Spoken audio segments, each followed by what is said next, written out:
जय सिया राम। तो आज हम सब मिलकर बात करने वाले हैं एक बहुत ही पवित्र दिन के बारे में, सीता नवमी। देखिए, ये दिन सिर्फ माता सीता के प्राकट्य का उत्सव ही नहीं है, बल्कि ये एक ऐसा अद्भुत अवसर है जब हम सब शक्तिशाली आशीर्वाद पा सकते हैं। तो सवाल ये है कि आखिर इस दिन को मनाने से, इस व्रत को रखने से मिलता क्या है। चलिए सबसे पहले यही देखते हैं।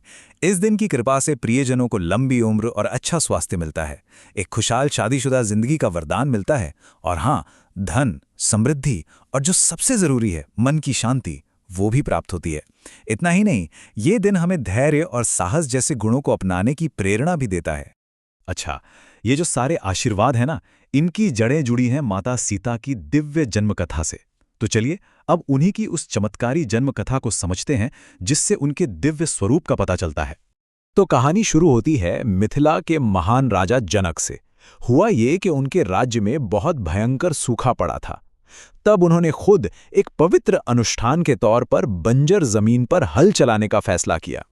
और जब वो खेत जोत रहे थे तो अचानक उनका हल जमीन के नीचे किसी चीज से टकराया। अब जब वहां खुदाई की गई तो पता है क्या मिला? एक सुनहरी संदूकची। और उस संदूकची के अंदर एक नन्ही सी तेजस्वी दिव्य कन्या थी। उनका चेहरा एक अलौकिक रोशनी से जगमगा रहा था। अब बात आती है उनके नाम की, जो बहुत खास है। देखिए, संस्कृत में हल चलाने से जमीन पर जो लकीर बनती है उसे सीता कहते हैं। और क्योंकि वो कन्या उसी हल रेखा में मिली थी, इसलिए राजा जनक ने उनका नाम सीता रख दिया। तो ये समझना बहुत जरूरी है कि माता सीता कोई साधारण कन्या नहीं थी। वो तो स्वयं देवी लक्ष्मी का अवतार थी। वो धरती पर धर्म की स्थापना के लिए भगवान विष्णु के राम अवतार के साथ आई थी। उनका प्राकट्य हुआ था वैशाख महीने के शुक्ल पक्ष की नवमी को, बिल्कुल वैसे ही जैसे भगवान राम का जन्म चैत्र शुक्ल नवमी को हुआ था। ये जो नवमी का संयोग है ना, ये उनके दिव्य रिश्ते को और भी खास बना देता है। चलिए अब बात करते हैं इस दिन रखे जाने वाले पारंपरिक व्रत की। हम इसके पीछे की कहानी भी जानेंगे और इसे करने का सही तरीका क्या है वो भी समझेंगे। देखिए, इस व्रत के पीछे एक बहुत ही प्रेरणा देने वाली कहानी है। कहते हैं कि मिथिला में एक महिला थी जिनके पति बहुत बीमार थे। तब एक ऋषि ने उन्हें सलाह दी कि वो पूरी श्रद्धा के साथ सीता नवमी का व्रत रखें। उस महिला ने बिल्कुल वैसा ही किया और जानते हैं क्या हुआ? माता सीता की कृपा से उनके पति पूरी तरह से ठीक हो गए। बस तभी से ये परंपरा चली आ रही है। तो अगर ये व्रत रखना हो तो कैसे करें? सबसे पहले सुबह ब्रह्म मुहूर्त में उठकर स्नान कर लें। फिर पूजा की जगह पर माता सीता और भगवान राम की प्रतिमा स्थापित करें।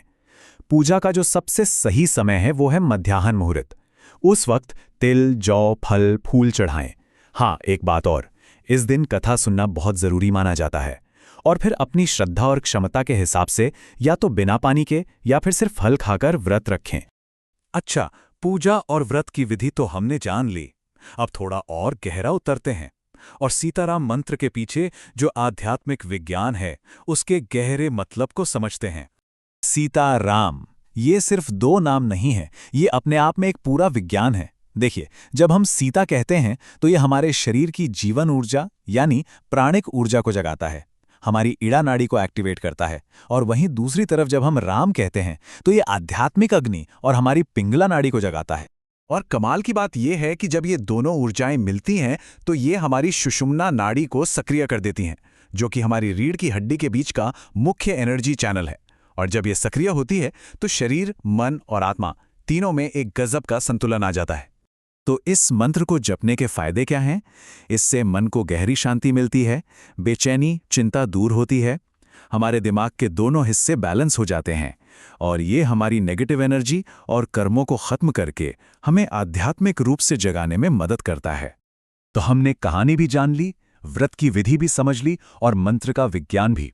तो चलिए अब एक नजर डालते हैं कि सीता नवमी का ये पर्व अलग अलग लोगों के लिए क्या खास आशीर्वाद लेकर आता है। यहाँ साफ साफ देख सकते हैं, जो शादीशुदा महिलाएं ये व्रत रखती हैं उन्हें अपने पति की लंबी उम्र का आशीर्वाद मिलता है। जो अविवाहित कन्याएं हैं उन्हें भगवान राम जैसे पति मिलते हैं। और बाकी सभी भक्तों को एक खुशहाल शादीशुदा जीवन, धन समृद्धि का वरदान मिलता है। और हाँ, खासतौर पर सभी महिलाओं को माता सीता के गुण जैसे धैर्य और साहस प्राप्त होते हैं। तो असल बात यह है कि माता सीता का जीवन हमें एक बहुत बड़ी सीख देता है कि असली ताकत किसमें है।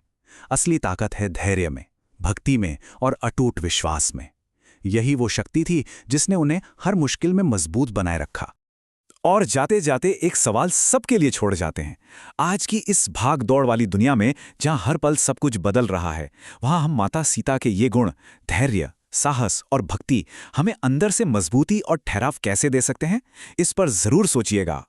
तो ये थी सीता नवमी से जुड़ी कुछ खास जानकारी। उम्मीद है आपको कुछ नया जानने को मिला होगा। अगर हाँ, तो इसे लाइक और शेयर करना ना भूलें और ऐसे ही और विषयों पर जानकारी के लिए हमारे साथ जुड़े रहिए। जय सिया राम।